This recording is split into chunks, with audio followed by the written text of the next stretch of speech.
கொடைக்கானலில் மேல்மலை கிராமங்களில் எரியும் காட்டுத்தீ 10வது நாளை எட்டிய நிலையில் தீ தொடர்ந்தால் ஹெலிகாப்டர் மூலம் அணைக்க நடவடிக்கை எடுக்கப்படும் என வனத்துறை தெரிவித்துள்ளது. திண்டுக்கல் மாவட்டம் கொடைக்கானலில் உள்ள பூம்பாறை வனப்பகுதி, மன்னவனூர் செல்லும் சாலையின் இருபுறங்கள், கூக்கால் வனப்பகுதி உள்ளிட்ட பகுதிகளில் காட்டுத்தீ 10வது நாளாக எரிகிறது. இதனால் சுற்றுலா பயணிகள் செல்ல 4வது நாளாக தடை விதிக்கப்பட்டுள்ளது.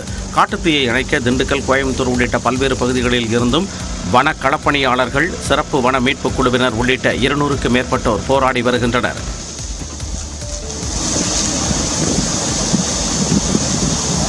இரண்டு நாட்களுக்குள் தீ முழுவதுமாக கட்டுப்படுத்தப்படும் என்றும், அதனையும் மீறி காட்டுத்தீ தொடர்ந்தால் ஹெலிகாப்டர் மூலம் அணைக்க நடவடிக்கை எடுக்கப்படும் என்றும் வனக்காவலர் காஞ்சனா தெரிவித்தார். காட்டுத்தீயால் சுமார் 370 ஏக்கர் வனப்பகுதி தீக்கிரையாக இருப்பதாகவும், வன விலங்குகள் உயிரிழக்கவில்லை என்றும் கூறினார்.